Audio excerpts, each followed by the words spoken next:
right, let's begin.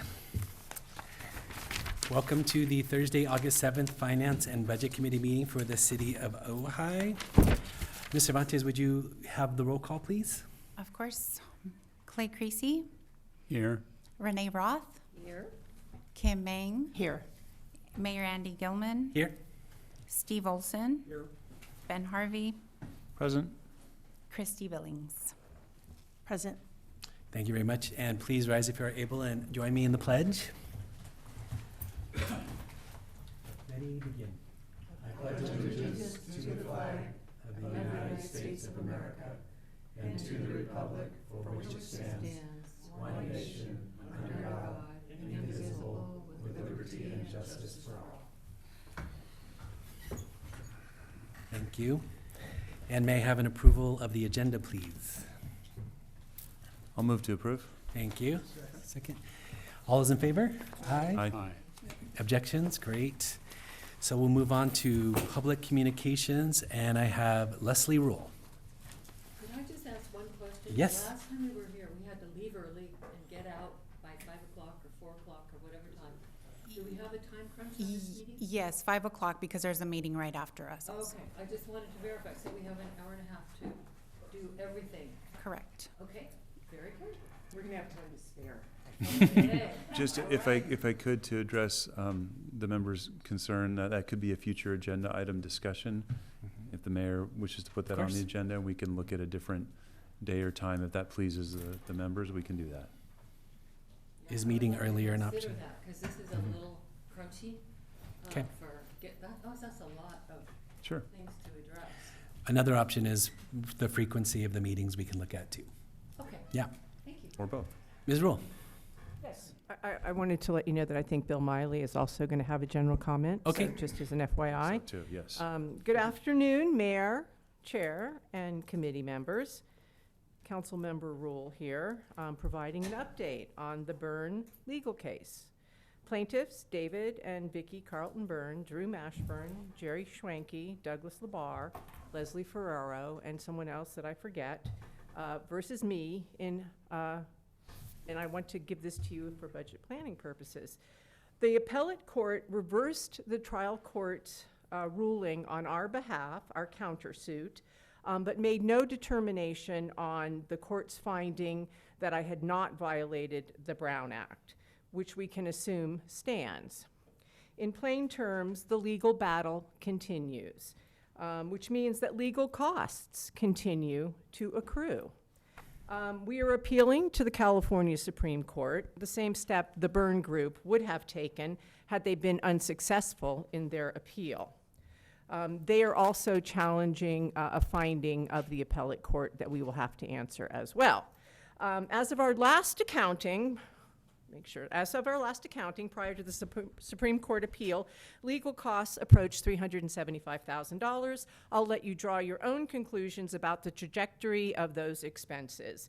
Had the city followed the law and been willing to look in the mirror anew, we would not be looking at these costs. It pains me to say it, but the city has forced my hand. Regarding defense costs, I filed the required governmental claim with the city 48 days ago, which I am required to do before I file the lawsuit. Per government code, the city has 45 days to accept or deny the claim. After that period, it is deemed denied by default. Consequently, I must now, as I have received no information about that, I must now file suit in Superior Court for defense costs, even as we continue mediation discussions with the city, which is also costing money. The matter remains in active litigation, limiting what I can disclose publicly, but the committee should be aware of these ongoing and expanding financial implications for budgetary purposes. Thank you very much for your time. Thank you, Ms. Rowe. Mr. Miley, do you have a public comment? No. Okay. You mean a general public comment? Yes. No. Okay. Do you have, so since we have these 4 items, shall I solicit public comments for each item? Your call, Mayor, as the Yeah. presiding officer. Do you, Mr. Miley, I'm interested in saving us some time. Do you know if you want to talk about the number 1? I do. Then go ahead and go up.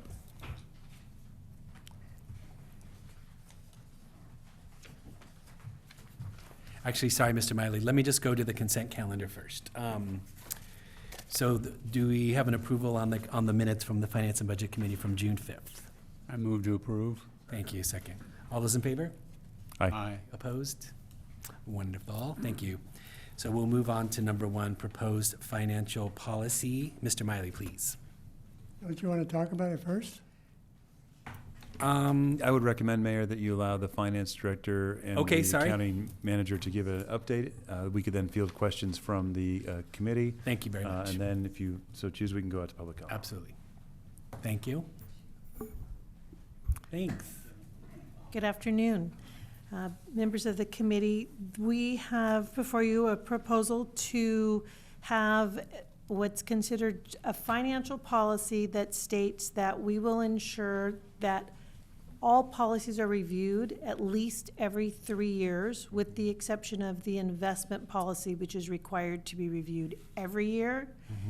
And when it's stated that they will be reviewed every 3 years, it doesn't mean they can't be reviewed more frequently or as needed more frequently. It just gives insurance that each one will come up at least every 3 years for a full review.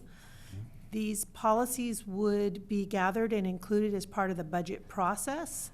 And that's the time when the committee and then the council would be given an option to review all the policies, make any comments as needed, and then adopt if there's any changes. And those are all my comments. Does anybody on the committee have any comments on this item Or questions? or questions? Yes. I have a few comments on this agenda item.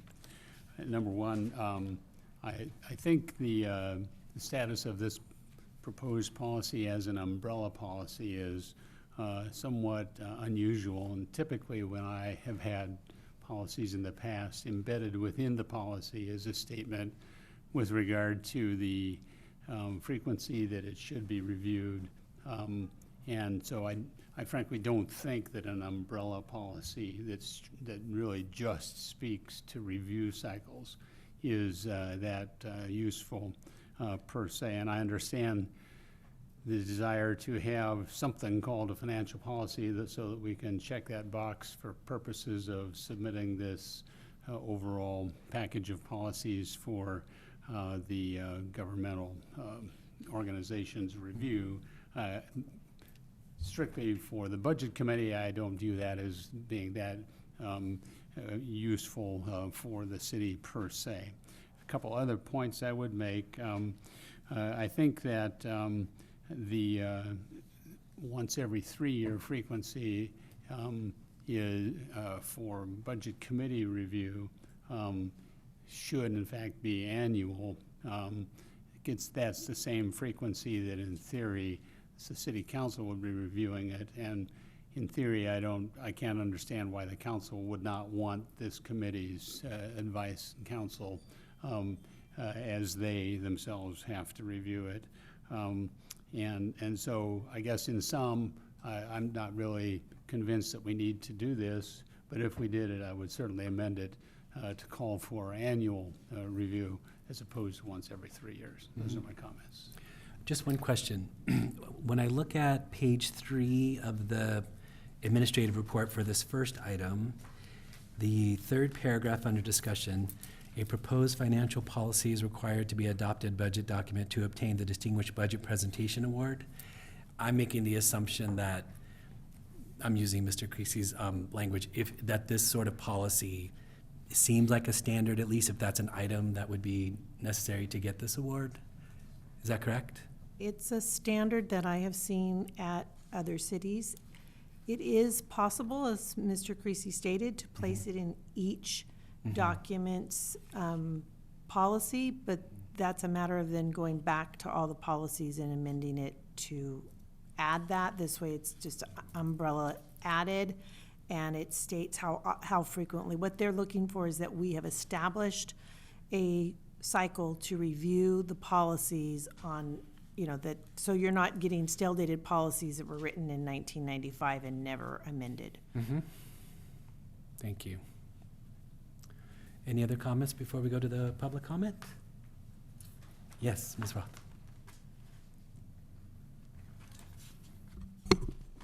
So, I guess my question is, when I look at the staff report, it says that this financial policy will help us create the Distinguished Budget Presentation Award of GFOA.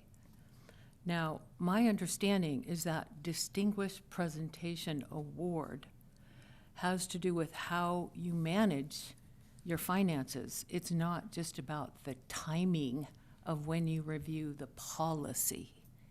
And I'm just a little confused because this seems to be pretty shallow on details of what your financial management processes, procedures, how you're going to handle this and that. It's just about timing. We're going to look at our policy. May I just offer that it looks like that line appears in every one of our items, so I don't think that that's the sole requirement for the award, but a necessary requirement for the award.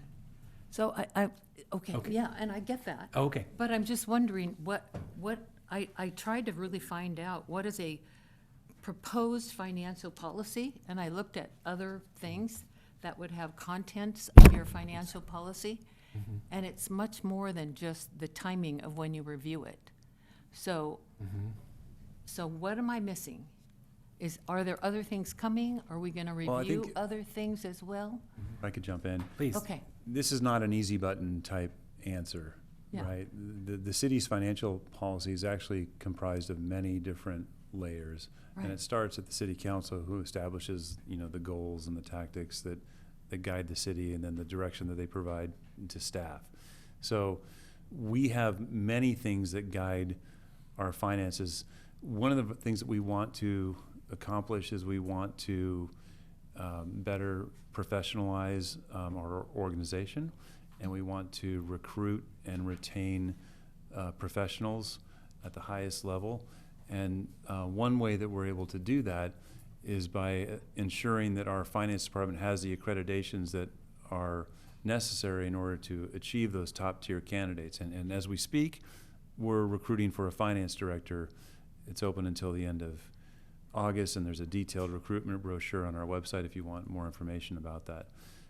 But this would be, for somebody, who we would hope to attract, they would want to work for an organization that has these types of credentials and achieves them every single year.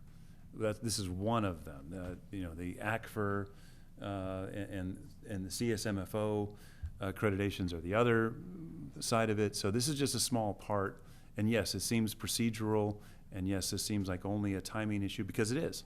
This is just simply making sure that we are able to check this box with GFOA so that we can say, yes, we have a policy where we do this, and this is one small part of their award approval. And if you want to add anything to that, Ms. Billings. When I arrived here, the city had one really large policy that that had many different facets of finance within it. That becomes cumbersome to review and amend as new standards are set, new ideas are brought forth, new requirements. This is a policy that I've used before at prior cities, and yes, it is a very simple policy.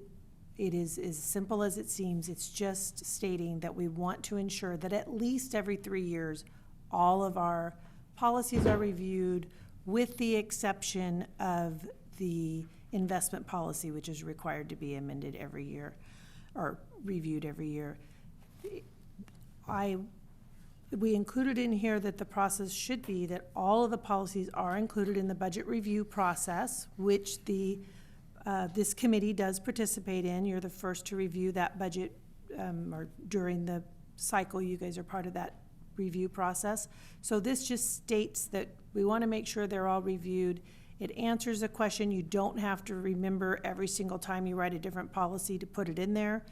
And it sets up a system so that they can be brought before you and reviewed. Ms. Billings, I was going to ask too, I heard you say this, but I'm just saying it again, that This body would bring up anything of concern clearly as frequently as it needs to the council, and we will take it up. Were you going to say something, Mr. Olson? I was just going to mention that coming from public education, accreditation is a big deal. And it really helps you be able to show that you're following the correct guidelines. And I'd also note that we also have always had a, financial policy. This is just a new component of it. So, I mean, I noticed that it says new, but it's new, but we've always had one. It's not like we've been reinventing the wheel for the city. Yes. Thanks. So Yes. just as a follow-up, I am familiar with the policies that are in the budget. At the beginning of the budget, there is a statement of about, 12 pages, whatever it is, that has a lot of details in it. So are you saying this is related to that financial policy, and we're not going to go over those older financial policies? You're just adding something that says, we will review it once every 3 years? At least, yes. Okay. You'll see it every year, but every 3 years, a policy like the policy that's coming up next, the balanced budget policy, would come before you and be required to be signed off to say, yes, we paid special attention to this one this year. We've run it by GFOA or whomever. We've looked at some other cities, and this is still in compliance with everything. Does that mean that you won't see it in the other years? You'll always see it. It'll be part of the budget document. It'll be part of all the backup that comes to you. But it brings it to light to say, yes, we paid special attention to these policies this year. Next year, we're gonna pay special attention to the next set of policies, and make sure that we sign off and date that it's been updated at this date. So then, as the last follow-up, the rest of the financial policies that are in that 12 pages, whatever, are those going to be reviewed? Are those up for review? Will those come on the agenda? Those 12 policies were not adopted as part of this year's budget. Portions of those policies are now being placed into these other policies, including the reserve policy the council previously adopted, the auditor rotation policy the council previously adopted, and I apologize if I missed any other policies, but the city will move to having that one document into separate policies so that it's broken apart and better, more nimble and better able to be reviewed and added to as needed. Mr. Creasy? I was just going to make a related point. The last year's budget document did have several pages, and I actually brought a copy, and it starts out statement of financial principles, but then it goes into various policies. This year's budget document, it did not have a similar section. And that is somewhat contrary to the statement of the financial policy that we're looking at right now, which, among other things, says all financial policies shall be included in the annual budget document. So our budget document as it stands right now is not complying with this proposed financial policy language. Now, I understand it was put together sort of in a hurry-up mode, as we all recall, and I think the intent has been, at least my recollection is that the intent was to amend it, to update it, and potentially include that as well. But I think the point I was making is simply you could, in essence, merge what you've just proposed, this very short, terse financial policy, quote unquote, with the statements of financial principles as they existed in last year's budget document, and then create a comprehensive statement of financial policies and principles, which would ease our minds when time comes, but where are the financial policies, all in one place, and it's got that title, and so it would minimize confusion, at least on my end.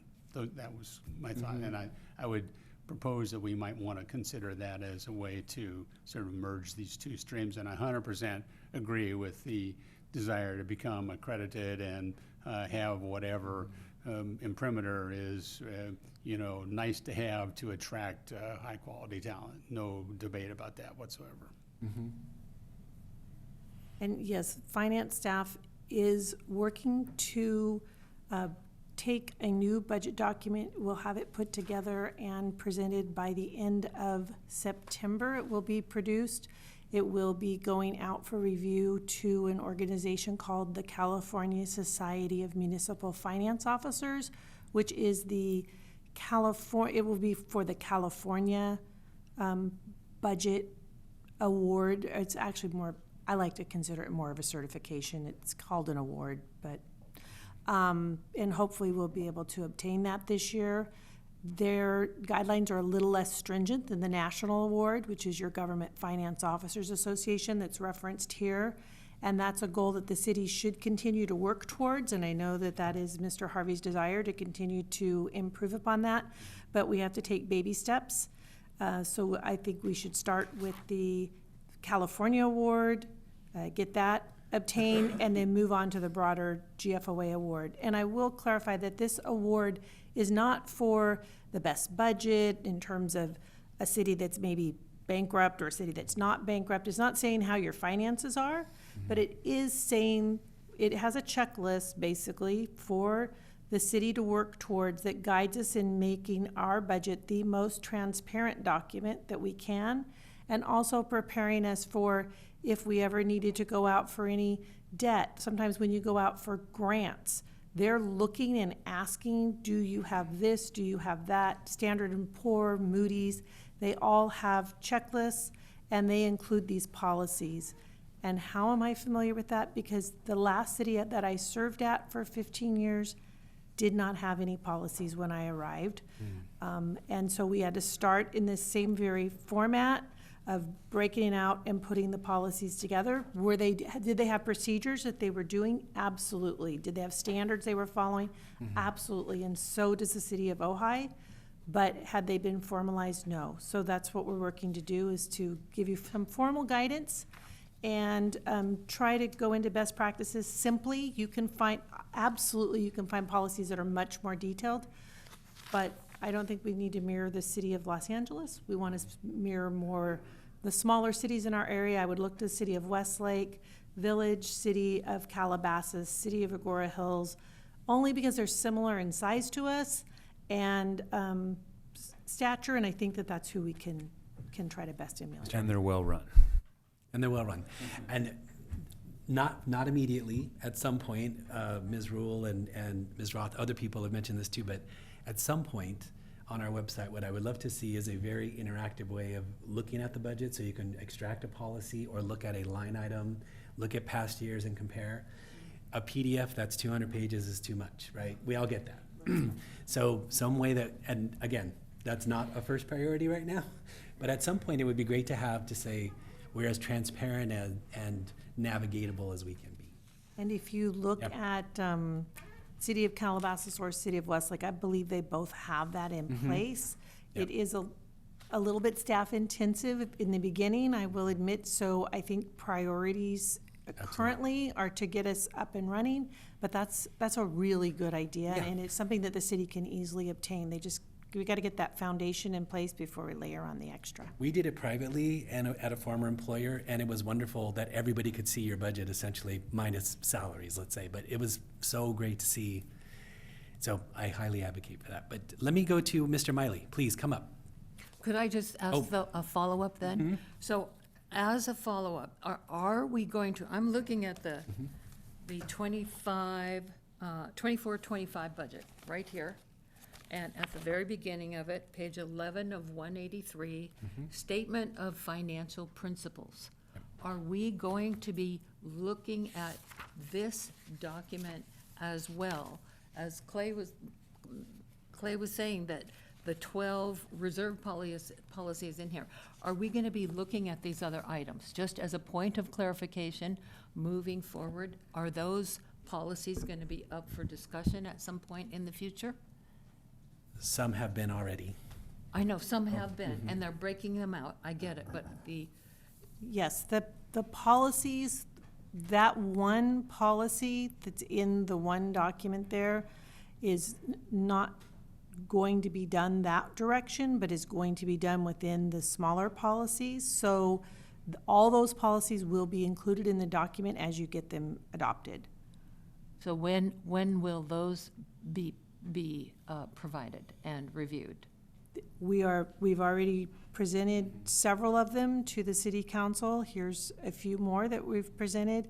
I can't tell you off the top of my head exactly how many there will be, but there will be a few more. We're breaking it down into chunks because if we tried to do all 12 right now, it would be a very long meeting. I'm interpreting that we have addressed them as they've come up as needing to be addressed.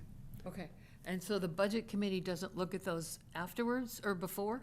We just look at them after what the council has adopted? We don't have a chance to review or discuss them and provide input for the council to consider? These policies are coming to you before they're going to the council. That's what we're doing at this current committee meeting. The Okay. other policies came into effect before this committee was formed. Right. Okay, so the others will be coming to us before they're proposed to the council? And this body will see the budget before the council does. Okay, I'm just trying to get the logistics of how Okay. it's gonna work. Thank you very much. Okay. Mr. Miley, please. Hello. Hi. The administrative memo says this is a new policy, brand new, or is it new for 25, 26? I would hope it is new for 25, 26, as a city without it seems to be archaic. Maybe it's just the way it was written. Okay. Second is an adjustment review every 3 years adequate? With $17 million in the general fund and lots of other millions in other accounts, it would seem appropriate to review and adjust annually. I did not talk to Mr. Creasy. Personally, I don't care about awards. I just care it works. However, I understand about credit score, and that's important. It says here under procedures, all financial policies shall be reviewed by the city annually and updated every 3 years. Who in the city reviews it? Not just one, not the city manager, just finance director, people from the city council. I think that's very important to make sure that more than one, or even two, okay. My own financial director, who is my daughter Susan, sends me a monthly statement on revenues and expenditures and notes special things like, Dad, you saved so much money this month, you overspent it, we're gonna have to transfer it.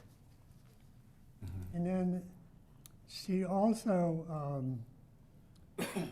helps me in influencing my policies as to future expenditures and such. So she also writes to me during the week saying she watches exactly what I spend and such. And I asked her to do this, and I even pay her Nice.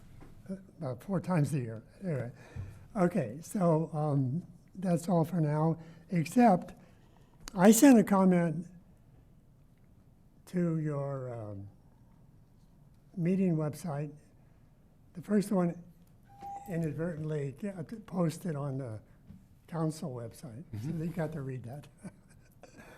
Anyway, there's no comments on the website, and since I do like to see my name in print on the website, I would hope next time there would be comments. If I could say that Yes, Norma go. did forward that We to do us. have it. We do have it, Mr. Miley. It did come to us. It got posted on the website. So you want fame, immortality, digital immortality. Got it. Thank you, sir. We'll address that, thank you. I will say one interesting point that Mr. Miley, if I'm understanding him correctly, is when I was managing a budget, we used to get budget to actuals. They did it every month, but even if it was once a quarter, so at least you could see if you were on track. That's useful and interesting. Whatever. Okay. Any more discussion on this item?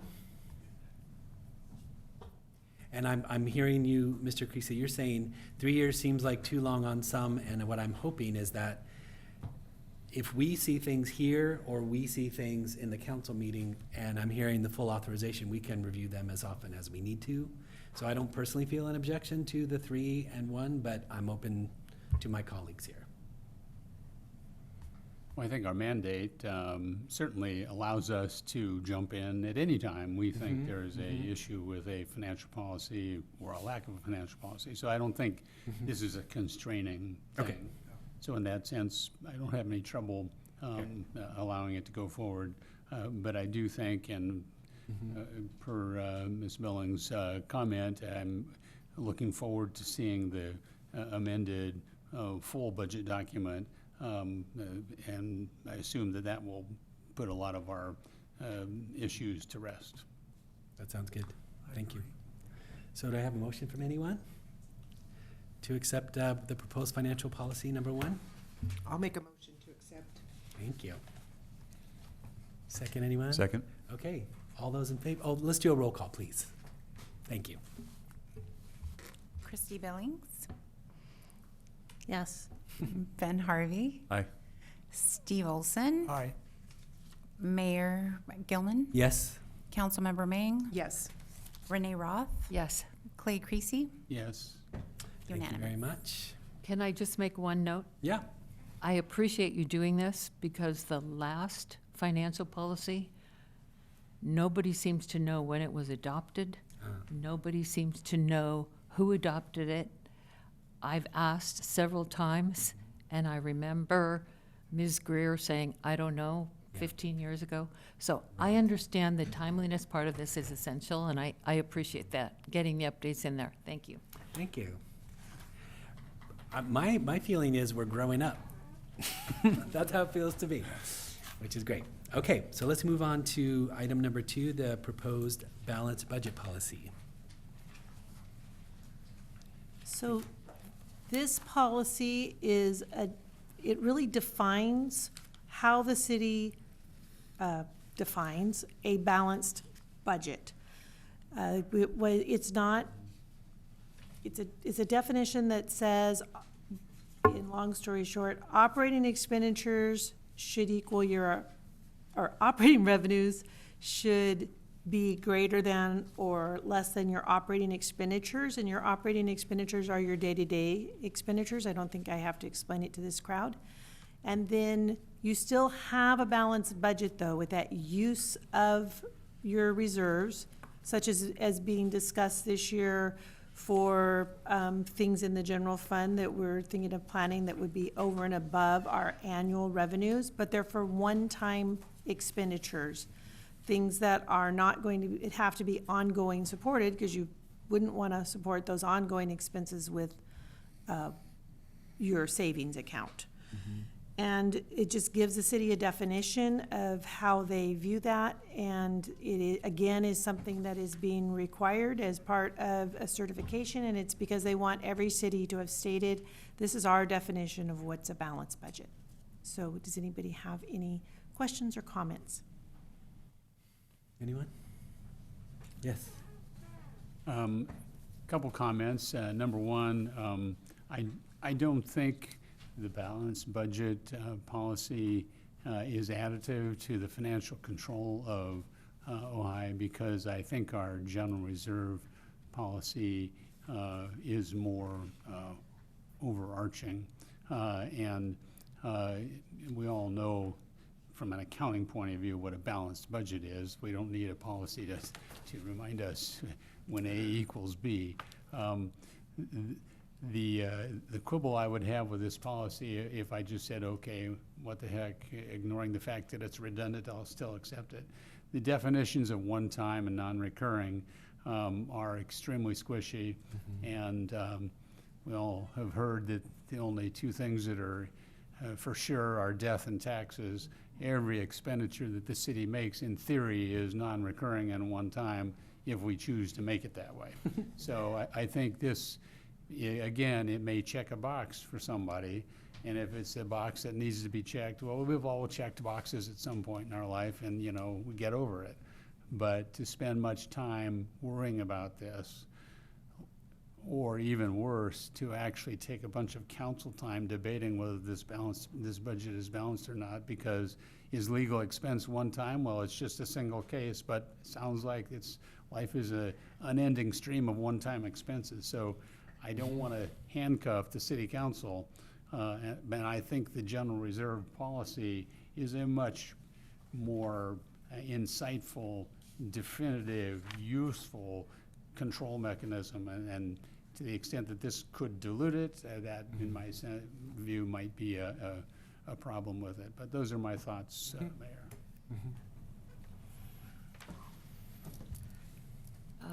Yes, please. Renee here, and I would just have to disagree with you, Mr. Creasy, because this is one of the things I've been harping on at many different council meetings.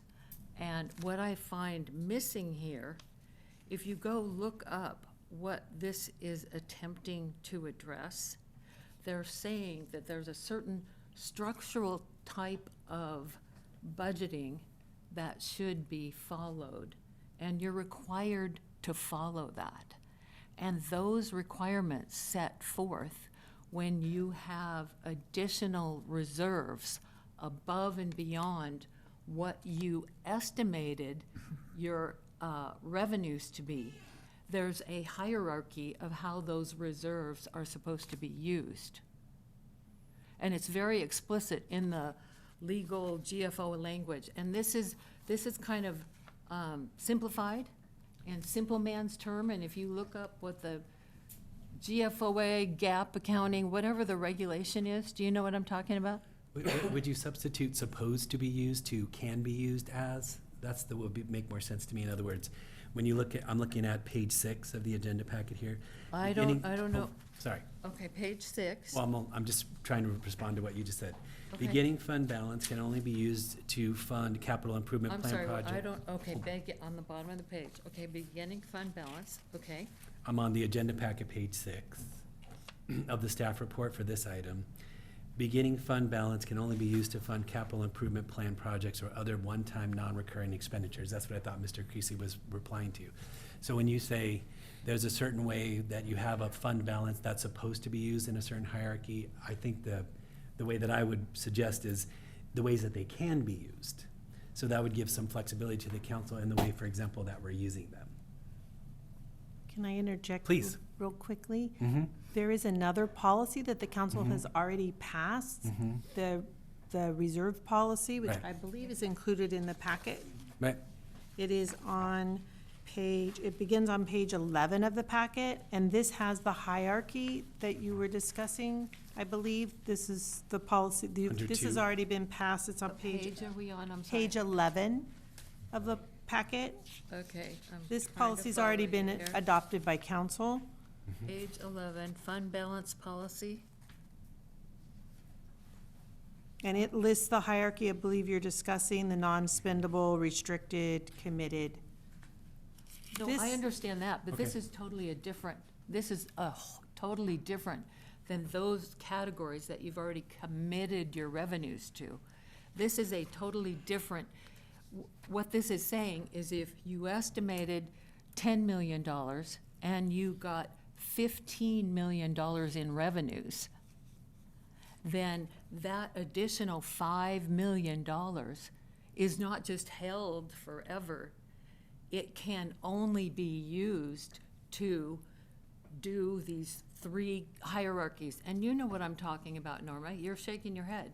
What is the language? There's actually language in the financial management document that says it has to be used for capital improvement projects or one-time expenditures. So it's not like it can just go into capital improvements or into Measure C or wherever. It can't, it I'm has hearing to your be words. used in I'm a just- certain way. I'm not seeing the issue, I guess. I'm understanding what you're saying, but, so you're seeing in item number 2 a disconnect? Well, you brought it up for a reason. So you're saying what's being proposed in this budget policy you think is not consistent with the practice we need to adopt? No, I think it is consistent, but you need more details. You need, this is a skeleton of what needs to be. This is like a bag of bones, and I think it needs to be clarified so with that the city council knows when you have excess revenues above and beyond what you budgeted, this is what you have to do with them. I guess I want to defer to our staff, if that's correct. I think that's a different situation. Okay. I think that, and I feel a couple things about that. One, you can't, I don't feel you can tie the hands of the council like that, where you're telling them if they have funds over a certain amount that they have to do the following with them. I think that's what the policy board decides. I don't think that, I mean, if the council wants to be constrained by something like that, where they have to do something with funds that come in over an amount, they can, but that's my opinion. I don't. What I'm saying is generally accepted accounting Can I have them principles say respond? that. Let me have them respond. That's what I'm just trying to Ms. see if Roth. we have that. Okay, thanks. Thank you. So the adoption of this policy, which defines how the city of Ojai defines a balanced budget, which I know that seems like a very simple thing to have said, but it's just, this policy's purpose is to just say, what's a balanced budget? And a balanced budget, if you think of in your general fund, if you think of your own budget, is that your operating expenditures do not exceed your ongoing operating revenues. And if you're gonna do one time, which I agree, anything could be one time, but I think things like, you know, building a city hall would be a one-time expenditure. That you are going to say that could come from reserves, available reserves, up to the amount that we have. As far as saying, the city wanting to say again, if we have a certain amount of reserves, we want to put them all towards a certain cause, affordable housing. We want to put them all towards whatever these certain causes are.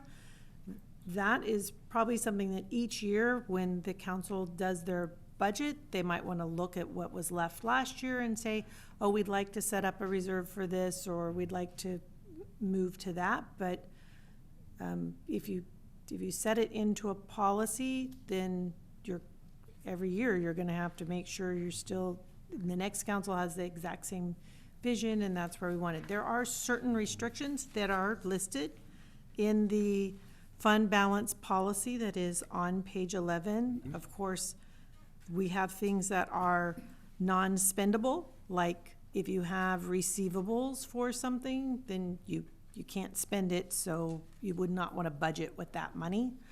And it goes on to those exact definitions. Further, even if you wanted to put something like that in place where you're obligated to spend in a certain manner, if it's over, you know, the level, then that's just a council policy. A new council could be elected and just simply decide that they didn't want to. First of all, they don't even have to adhere to it. It's just a policy. Right? You could argue that we set up a policy to say we want a certain amount of reserves. You could, so but it's not an ordinance, and No, I it's get not a that. voter mandate, and you know, so it could be repealed. And then for that matter, even if you set up an ordinance, you could also roll that back too. I get So that. I just don't think the juice is not worth the squeeze there. Yes, I would say that. So I do want to ask a question. Is there anybody online, Ms. Cervantes? Okay. Any other comments on this? I was just gonna. Yes, please. Go ahead. Just summarize, if I could. Mhm. It sounds like my colleague is saying the proposed policy isn't strong enough, and I'm saying it is potentially even too strong, even though I agree with Mr. Harvey's observations that council can do what they want to do. So it feels like we got a jump ball on those issues. And the one thing that is not a jump ball is if we have this thing, then it helps check a box. So it sounds like, to me, check a box wins. Right. Mr. Olson? I think everybody's answered pretty much my questions, but I think this is a step toward the transparency issue that we've been talking about, because this is very easy for the public to understand and us to understand. And so even though it doesn't go into the detail that some people might want, I really don't think that's the intent of a policy. A policy is to set the guidelines and then have the council later on work within that policy. So I agree with what you've done. Okay, Could I? yes, could I please. Make one more statement here? Uh-huh. I've been following this pretty closely, and on the old reserve policy,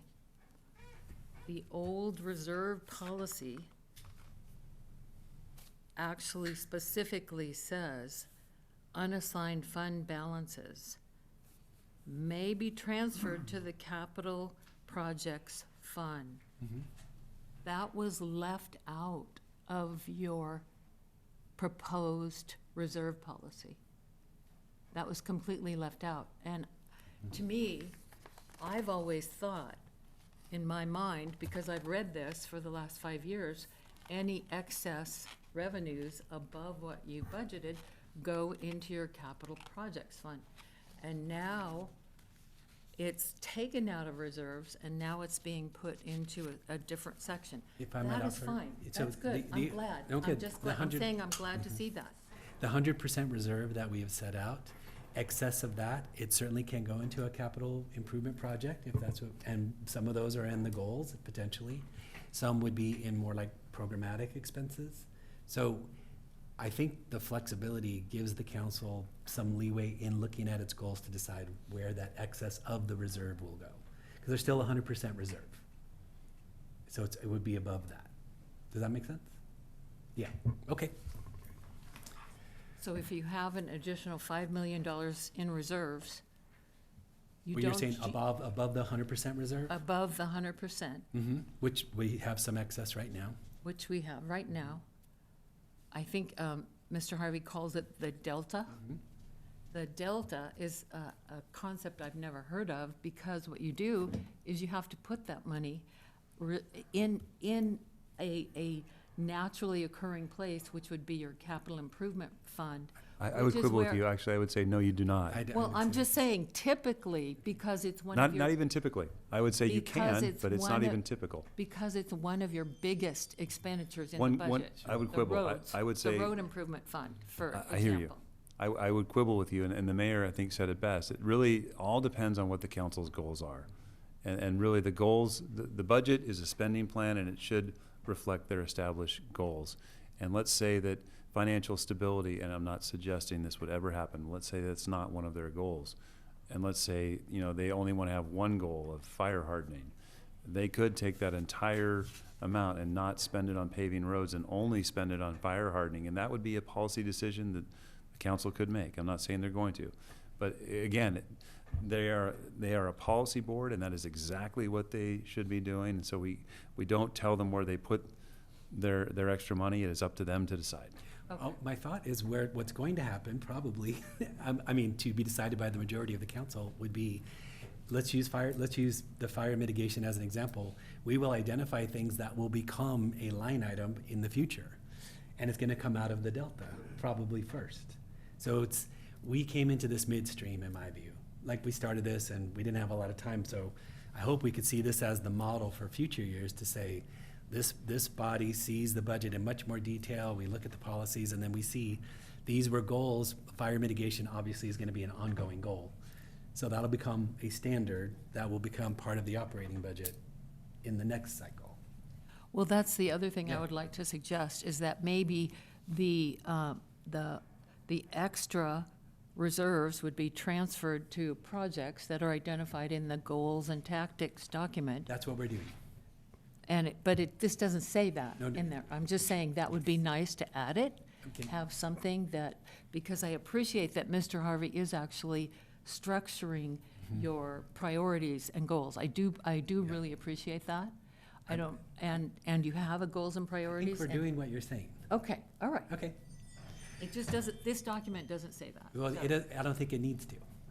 In other words, we are working on these goals that some will turn into items that are gonna have a budget attached to them.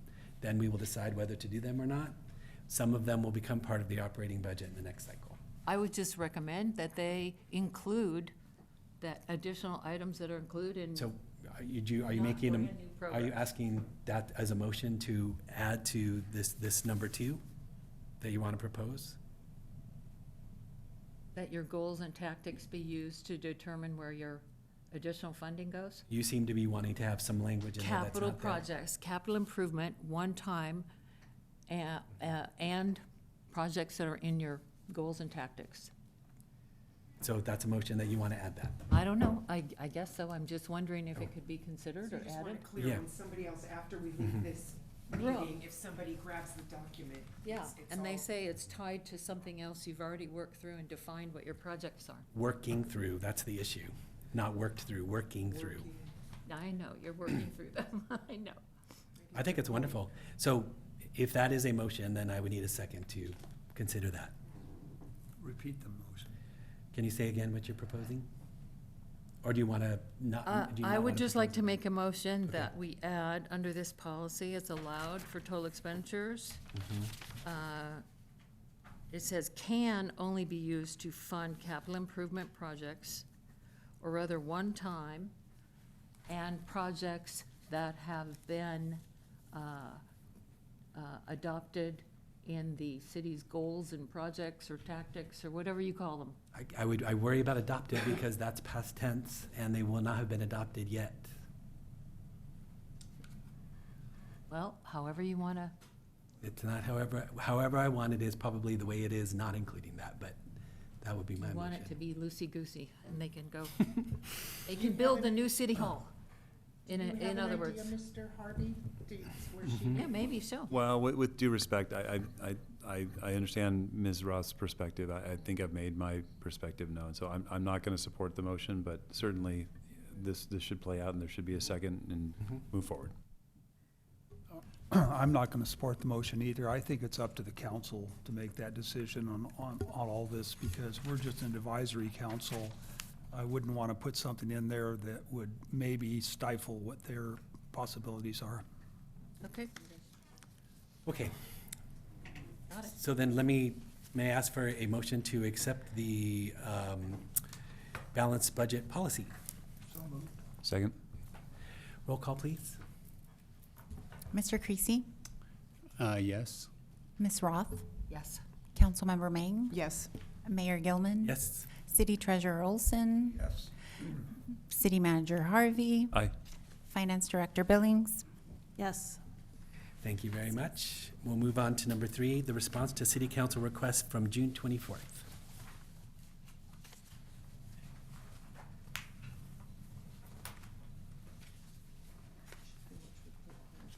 I apologize, I was checking which report worries. came first. Page 14, I So, think. at the city council meeting of June 24th, there were 4 requests put forth that the city council said that they did want to consider and review at a future meeting, and they are listed on page 17 of the packet as listed for this item.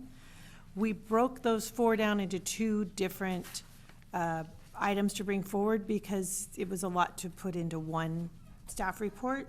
So this first staff report, we started with item number 1, which is bringing forth the detailed budget presentations for the following departments. And I listed within the report staff's response to what the changes were and what could be done in the future to mitigate any of those changes. Now, one thing that we noted as kind of an overarching theme was that there was a classification and compensation implementation. So that did give increases to some of the salaries. Also, another recurring theme is there were several vacancies in the 23-24 year within various departments. So those positions were unfilled, so you had cost savings. But when we prepare the budget, we prepare it as if all of the positions are filled. As we know, some positions have not been filled this year, so you will see some cost savings. I can tell you that already. But that's what we plan for. The other thing is that there are different inflationary and operational costs that come into effect within the different departments.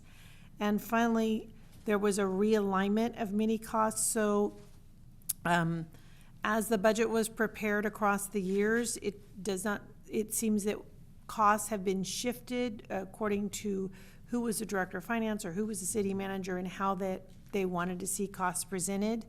When the 25-26 budget was prepared, we kept it in alignment with how the 24-25 budget had been prepared, and it centralized more of those costs, which I will say is much easier to then see in total how the costs are doing, because they're not divided all throughout the document. And it also makes it much easier when you're doing accounts payable. You don't have somebody having to remember 10 different account numbers.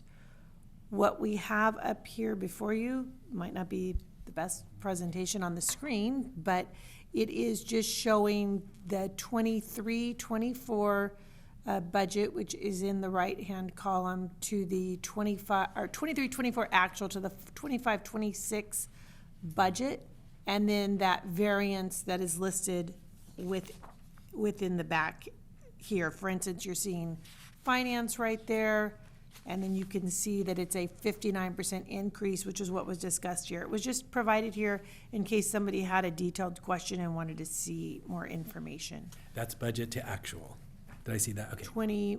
Yes, it Okay. is and I apologize for the lack of headers. That's okay. I didn't catch that, but the 23-24 actuals are in the right-hand column, and the 25-26 budget is in the left-hand column. So are there any specific questions to the request? Just one, this to me actually is really fascinating, but it would take a really long time, but it's that I was looking at the 2023-24 actual in the Public Works Department versus the spend, because when we look at what the budget is versus last year's actual, there's a big percentage increase. But the report that I received from the department, the narrative was projects were moved from that budget cycle, so you saw the actual was much less than the budget for 23-24 and moved to this year. So that's only one item though. So if you look at the one item without context, it looks like we have this huge budget increase, but actually we just moved a project. But that takes time to explain each one of those details. So that's part of what we're doing here today, I guess, is we're looking at variance and explanations, and that's what you provided. Okay. Any other comments? Yes, please. I'm going to pass around an exhibit if you take one and hand it to the right. This is an example of something that I think would be useful, and Christy and Ben, if you want to look at it and consider whether this would make sense in a broader way. And I'm going to just verbally let you know, it's 2 pages. On the first page, I've captured detail on various utility expenses, and the second page has 2 categories of insurance expense. I will caveat initially, this is my creation, and of course I don't work for the city, so there's a non-zero chance that I got something wrong. But what I've tried to do is select categories of expense that are very vendor specific, so I can extract the actuals by looking at the warrant listing of payments to those vendors. So the first column is the Ojai Valley Sanitation District costs, which is called sewer. This is one of the utilities that got consolidated here last year. In 22-23, we spent $13,700. That's straight out of the actual documents. And then the next year it was down a teeny bit to $12,984. The original budget for this year for sewer was $26,500. At some point during the year, that got amended by an addition of $50,000, so the actual final budget is $76,000. When I add up all the payments that we made, it's $19,000. So and now we're looking at a $100,000 budget for next year on something that we spent $19,000 for this year and even less the prior 2 years. So now comes a time where Christy can say, yeah, but you didn't take into account X, Y, or Z. Sure. So, and the same general concept for the others.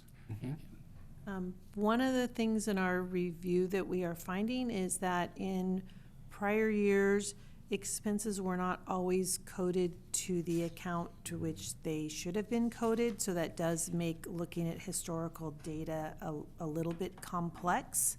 And this is a method that I am very familiar with, of course, in preparing budgets, looking at the 12 months and where we've been, and then making sure that we're keeping reasonable.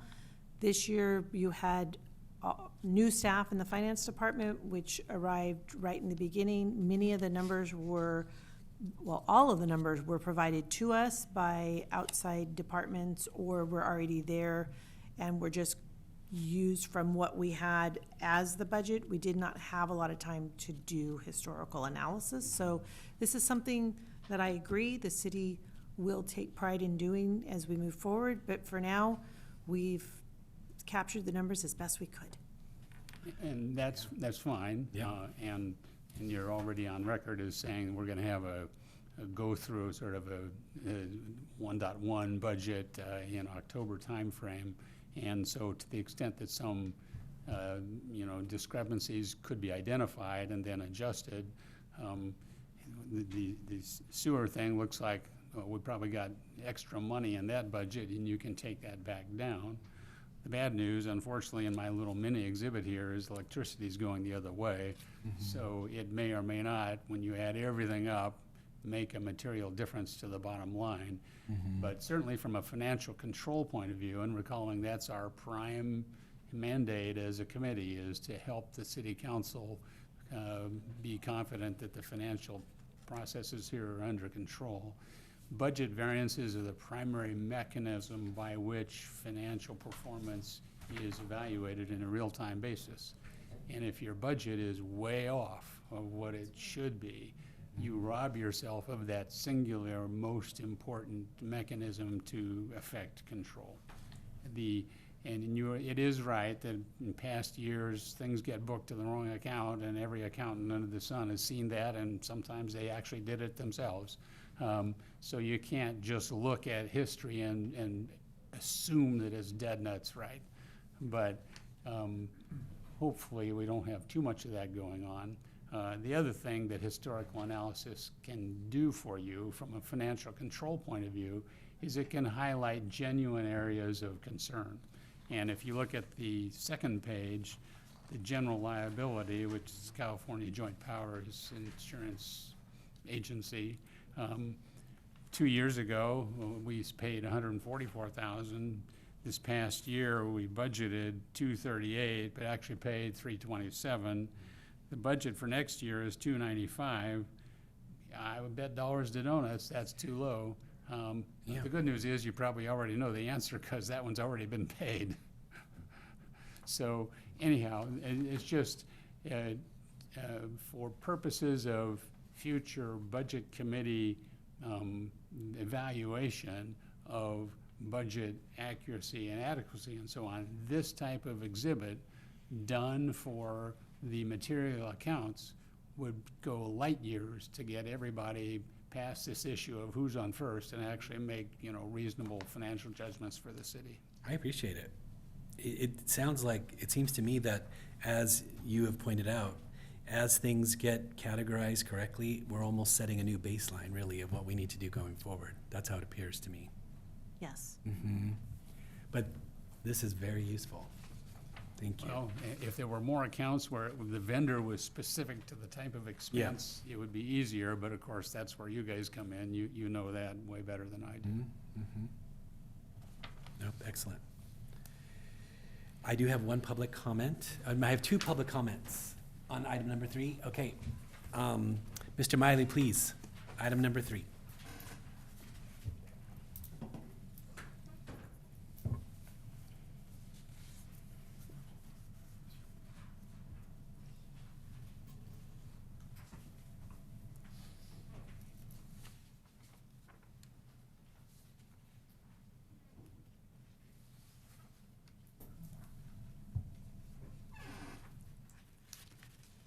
Hello.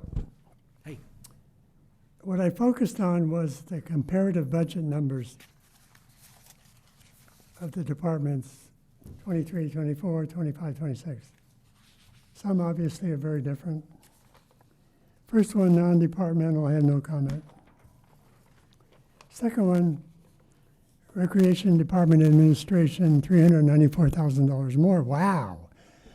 My value for service organizations, and I see this as one, is the budget money is to provide the services, not to build the bureaucracy, with less money going to the service receivers. I cannot believe this is correct. keeping the facilities up is a service cost, not an administrative cost. Organizing and running Ojai is a service provider, not an administrative cost. This department does great programs for the city and valley. To label it with a very high administrative cost, which I believe mostly is service, is unfair and negative labeling. If I were a donor in a nonprofit and it had administrative costs that were this high, I would drop them in a minute. Would never pay the tax. Please, Budget Committee, look at these financial misalignments. The public should not read about the rec department having very high administrative costs when they don't. They had a program increase of $114,000. Ouch, that's not very much. They do so much, I can't believe this low number. Please, Budget Committee, look into this financial misalignment. Reducing the program money and putting it in administrative costs is ouch. Ouch. Public Works, $695,000 more. What new position was added and how much did it cost? Why is there a city council member concerned about plant trimming around the city hall, expressed last time, when Public Works should be doing it? Look at all the money they have. Planning Department, $517,000 more. What new position? With all this new money, and they had to cancel the first August meeting because they didn't have nothing ready. They had to spend it all on the city council. Out, overall. 2 terms that I suggest need further detailing as to what they mean is realignment and centralization. Bureaucratic terms which the public doesn't understand, especially I don't understand it. And I worked for the county government for 30 years. Thanks. Thank you, Mr. Miley. And Leslie Rule, please. Thank you, everybody. In listening to this conversation, and I know that we are getting there, but I think having accurate numbers all across the board, that includes revenue. So for instance, we did not account for El Roblar, but you know, so we don't have accurate numbers. And I think a budget should be a reflection of as actual numbers as you possibly can, so that halfway through you don't pull out of your pocket and say, oh, we actually have an extra $500,000 that we just didn't put in the budget because we weren't sure what it was going to be. So just as, and I find my constituents feel the same way, those that know about budgeting, is that a budget is meant to be as accurate as possible, not to be as comforting as possible. So thank you very much for that. Thank you. So this is an ongoing item, really. Yes. Yes, this is an just the beginning. ongoing item. This is the beginning of reviewing, and I know that the city will do a really good job of continuing to ensure that things are brought across each year in a more consistent manner, so it makes it easier to do the comparisons. Yeah. I did want to add that I'm stumbling over my words here, but I do want to add about the El Roblar, just to set the record straight. When we were putting the budget together in May, the El Roblar still did not have permits to open. Mm-hmm. And if you had gone by there, as 2 of us may have done, you would not have had a lot of faith that they were going to be open in any time soon, just because there was a lot of work to do. And I commend them for getting everything done in as quick as a time frame as they did. I know they worked really hard. They're going to be really good partners in your community. But it wasn't to be comfortable that we didn't include it, but to be conservative. Mm-hmm. And I, in my years of budget, have learned to be especially conservative with numbers that are fluctuating, like our TOT, very reliant on tourism, very reliant on a booming economy.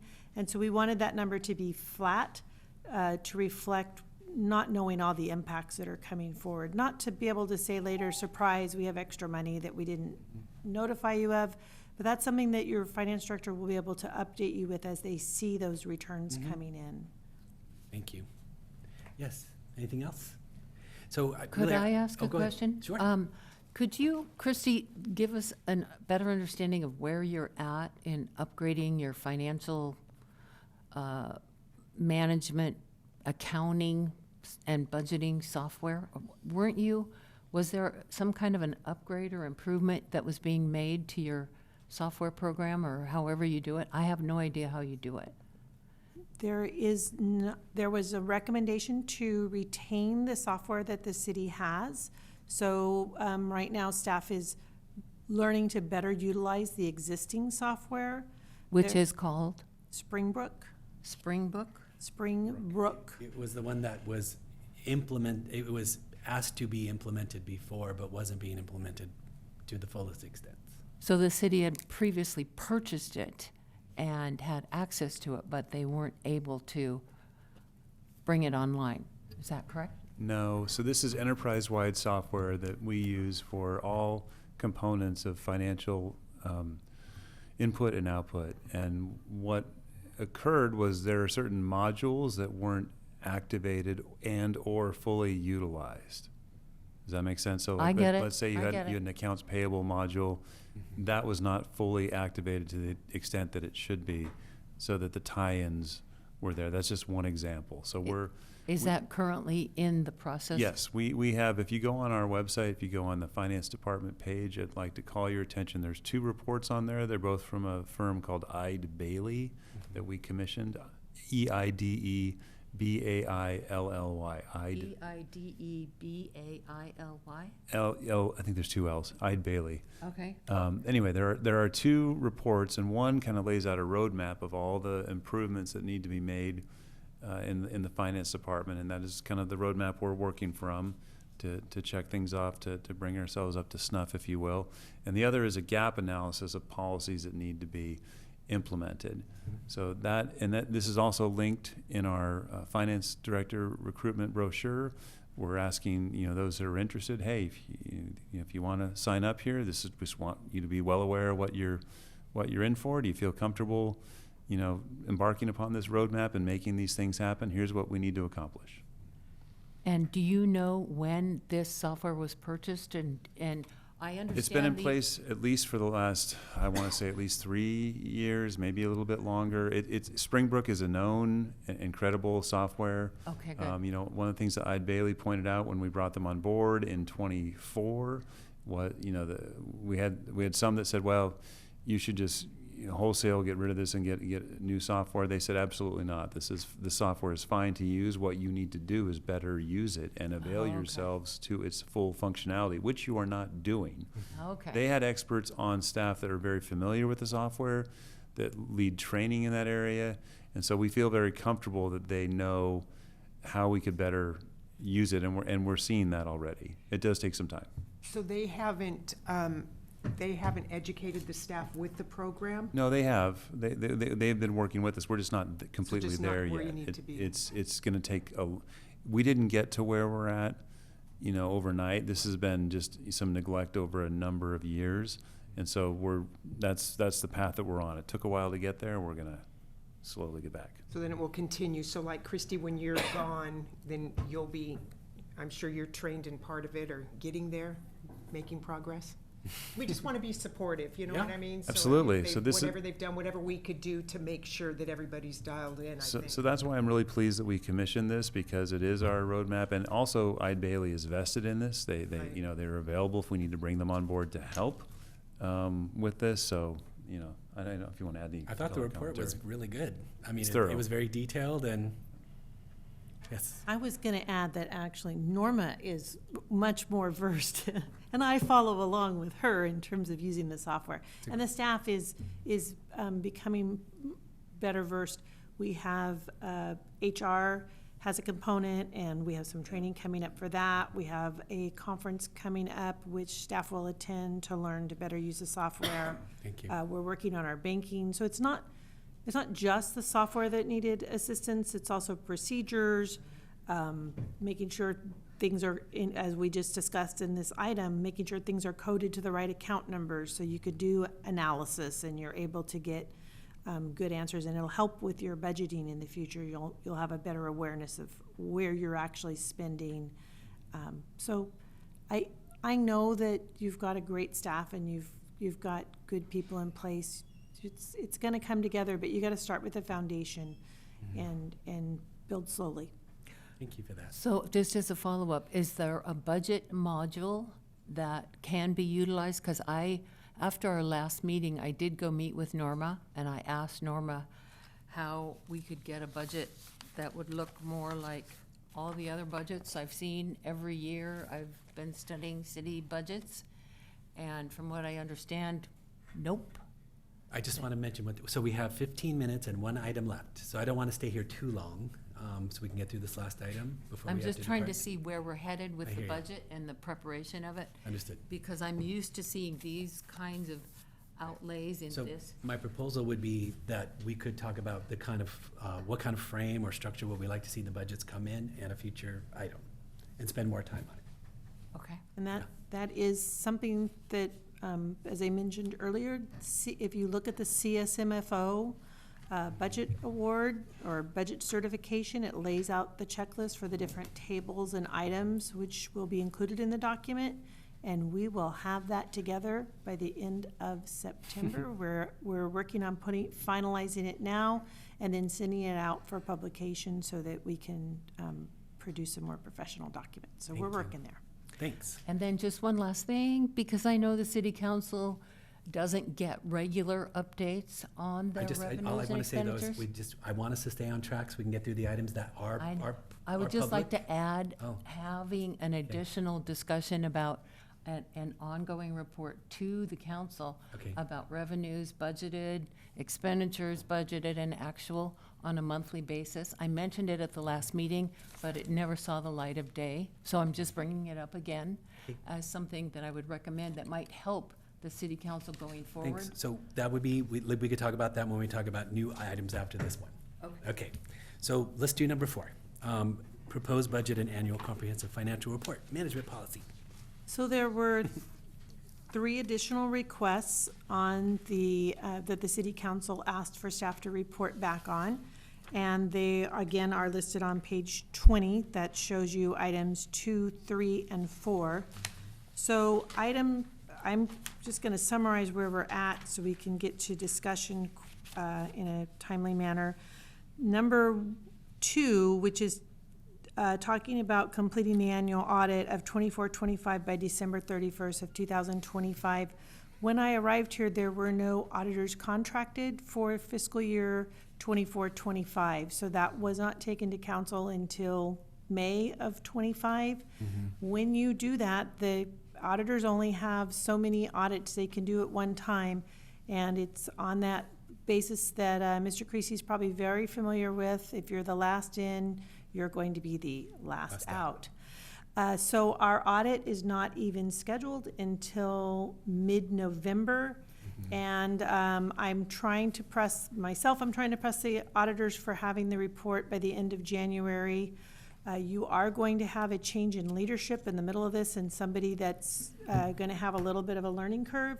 So that's why we wrote into the policy for updates to be provided, and they can update council as they see things moving forward. But I think right now, we have finished the interim audit, which is the first part of the audit. We're wrapping up that section. We're on schedule and working well with the current auditing firm, and we'll be coming back with a new RFP.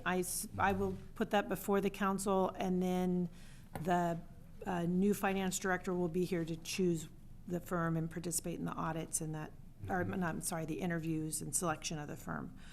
The second item, which talks about the schedule to present in October, the 25-26 budget, and then in December, a plan for an orderly review. Staff's response to that was to produce this schedule, which is the budget and annual comprehensive financial report management policy, which talks about a schedule that the city should try to work under. So the first comment would be that in October, staff would present a report estimating where they were for year end. It's going to be a true estimate this year. I'm hoping in the future that for next year, you'll have harder numbers because you'll be more on schedule. And then that would be where the what's called the carry forwards from the prior year. We'll know what those available numbers are. Those can be brought forward to staff. And then it also speaks to preparing the budget and the calendar that would be set forth and then timing of that, as well as the timing of the audit and the comment that if we're not meeting that schedule, staff should let council know where you're at so you're aware of what the status is. So are there any questions? This year may be slightly atypical in the sense that we have spent a lot of time and we are not done with our goals. And some of those are gonna have big budget implications. And so we have 2 goal areas still to work on. Of those priorities, then we will get some budget ranges. Some of those will probably enact, some not. So I could imagine that we'll get to October and have some notion of where we are, but then we're gonna have some proposals of what we would like to do with ranges. So we may not have something, it all depends on what the majority wants to do, but this one is gonna be a little looser than we might like. Okay. Mayor, I would comment, you're gonna be in a lot better shape to do that this year than you would have been in past years. Yes. If city manager and finance director are able to deliver that October glimpse of how last year closed. Yep. That's several months quicker than it has been in the past couple years. I hear that. Point number one. And point number two, if she does get the audit done by end of January, and I would bet you're going to do that, because auditors tend to listen to clear instructions, that'll get that issue behind you. Yeah. So your mid-year budget review in February will actually be a legitimate mid-year budget review and not just a guess with a finger in the wind. So you're gonna have a lot of runway or, bandwidth to evaluate goals. And if you wanna change the budget mid-year, you'll actually know what numbers you're dealing with. So this is a, What a a concept. great situation. I appreciate you frankly. saying that. Nice. Yeah, anything else? So these are ongoing items as well, that we're receiving your report? Yes? Yes. Oh, Mr. Miley, number 4, please come up. Thanks for raising your hand.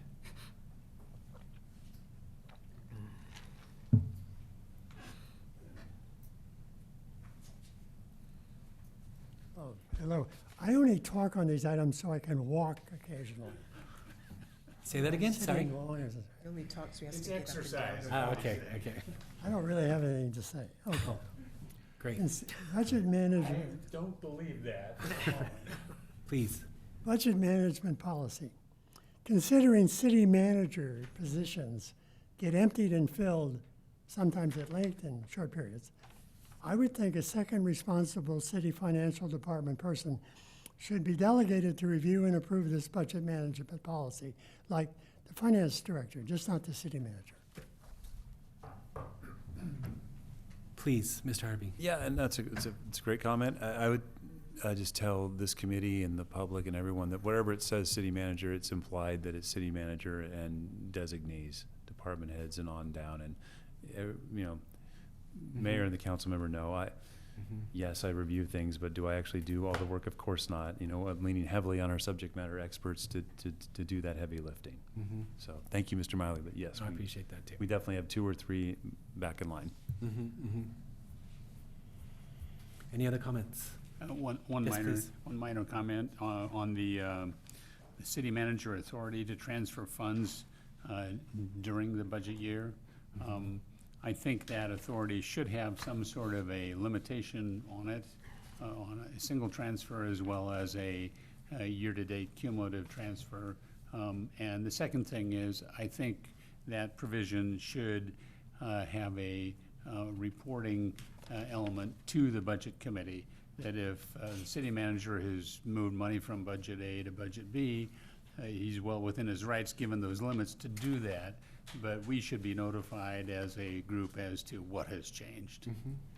I'm fine with that. I mean, I think what I try to do in general is use my spending authority, which is modest, it's 29.9, as my overarching, even for, not only for entering into contracts, but for any type of I take that into consideration, and anything above that I try to bring to the council. Even, and you may have seen this before, I mean, I sometimes bring things to the council that are within my authority, but I think that you should see them because of whatever reason. But yeah, point well taken. I appreciate that. Anything else? Yes. Yeah, Mr. it Olson. seems that the council, when they reinstituted this committee, they put a price tag on what had to come to the committee. And it was, when I remember that being one of the decisions, a certain amount of money. when It was they brought $250, it I up. believe. So, I think it's already been discussed. I do remember. I thought it was any single expense of 250 or I was over. gonna say that number, but I didn't wanna be wrong. I'm happy to be wrong. Apologize, was it 250K? I think it believe so. was. But to Mr. Creasy's point, I mean, you know, then you have a gap between my spending authority and that. So, I mean, I think, I'm gonna take to heart what he's saying. I mean, I can't remember a transfer that we've done that, but it's a good point. If you have a policy about that, you should, you know, specify I think that. it had to do with just having a single expense like that. You would Expenditure. just want to have, you know, as many eyes on it as you possibly could. Right. Makes perfect sense. Yes. I have a question about, so we're not adopting anything, or this is all just kind of advisory? We're gonna Discussion. talk about this, some Yes. additional? Because Then I'm one of the good with it. things I would like additional clarification on, this review of the proposed balanced budget policy. And, That was item number 2. I know, Oh. both of them. Well, And the third one, sorry, Ms. Roth, we're past those. I know, no, Oh. but I'm just saying it applies to both of them, the Okay. budget and annual financial report policy. Okay. I don't see any discussion, and it's implied that this is just relating to the general fund. And what I would like to see is something on Measure C brought forth in terms of budgeting, because it is a special fund, and it does have a voter mandate about what is supposed to happen with special funds. And I would like to see the reserves and how those reserves are used and reallocated, have a policy decision and discussion that we can bring forth to the council on ways that we can improve the transparency for those 4 categories of expenditures: the fire mitigation, climate, and code enforcement, da-da-da. I've brought this up before, but I would like to see, because I do think that that voter recognition part is important, that the voters want to see where and how are you spending the money in these categories without it just all going to capital improvements, and we never see or know what those categorical expenditures are. Just to say, Ms. Cervantes gave us a report, which will be reported in the August 12th City Council meeting. Oh, okay, so do we get to see that? Of course you do. Not only, the council meeting is open to the public, and that is part of a staff report that's coming back, where they're determining the potential to create a line item for a fire prevention and mitigation annual allocation. And it is something that the finance director and I have been discussing, is that a near-term finance and budget committee coming back with more of a discussion about Measure C. We do have a breakdown of expenditures, revenues and expenditures since its inception in well, it was approved in March of 2020, Yes, and 2020. Right. revenues were realized in June, I believe, so of that same year. I believe it was a response to Ms. Mang's request. Yes, it was. So there you go. So we'll hear a report out on Hadn't heard Tuesday. any news on it, so I'm just asking again. Oh, good. Thank you very much. Well, it It's sounds like nice you'll to be hear. satisfied. It's nice to hear, thank you. Yes, good. Could I just ask why they didn't? I would think that that would have been something that would have been shared with the others, just for clarification why it wasn't? Say again? With Maybe that not just document, us. that it wasn't shared with them? This committee? Mhm. Because it's first going to the council as part of an attachment to an agenda report. Okay. And it was just finalized, and there's a lot of effort to make sure, we know that people like Mr. Creasy are going to be looking at this. We want to make sure it ties in accurately. In all seriousness, it's a good thing. I'm kidding him, but we appreciate that. But we did want to really make sure that everything tracked on it, and so we finalized it on Monday. So that's, and it's actually going in a report that I have to go edit right now that will be published tomorrow morning, probably at some point tomorrow. So you will see it as early as tomorrow, Friday. It's an attachment to the fire item on the agenda. Right. and it's labeled, Measure C summary. It's very clear what it is. It's a simple Expenditures by spreadsheet. category. And again, as the mayor's pointed out, the council got a preview because they're the Okay. council, but it's coming to everybody. As an addition to that, it would be nice to see what the actual expenditures were for, and I don't know if that is going to be included in your report. That's not in this report. That could be furnished at a later date. That would be a longer list. The expenditure categories are listed, but we don't have so I can't tell you of the $450,000 that was spent on tree maintenance and fire prevention, exactly what the breakdown was. We have it, it's just not in this report. I've seen it, Mr. Alameda in his mid-year budget had proposed some documents with the equipment fund having $1.5 million in electrical equipment upgrades, that kind of things, which is fine. I have no problems with it. I've seen those earlier floating around, and I've been asking for them for a while, so it'd be nice to see those too. Thank you. Okay. So I thought that Ms. Roth just said one thing which I would love to see, and I'm presuming you would do this anyway. If you see a variance in expenses or revenue that is out of the norm or out of control limits, I would hope that we would not wait for a mid-year, that you would let us know. Yes. Okay. The finance department does analysis during the year, and they also, the city is participating in an audit, and all those eyes are looking and would let you know if they saw a variance. Because we would adjust our goal setting accordingly, right? If there was a much larger expense, then we would adjust. Or a large deviation in revenues. This city Yeah. is very dependent on Yep. the transient occupancy tax, so as staff is able to review that. The one thing to remember is we're not in real time. So for instance, the June revenues for TOT will not be received until the end of August. So staff, we are more reactive than proactive to seeing Understood. where those variances lie. Thank you. Mr. Mayor? Yes. Keeping in mind the time, number one, I just comment parenthetically, if you have a budget review in October, as this policy is contemplating, and then you close your books end of December or in January, and you have a mid-year review in February, I think you're gonna have a pretty good pacing of financial control, transparency. Thank you. And combined with a better presentation of the results by account, by department, ironing out some of those, one-time shifts and so on, it'll feel like you're in a good situation. And with that thought in mind and the timing, I would move that we do adopt this management policy that is proposed in this Wonderful. agenda item. I second it. I'm not ready to do that, sorry. Well, you can vote no. I mean, there are some things that I was thinking we would have time to add to that document.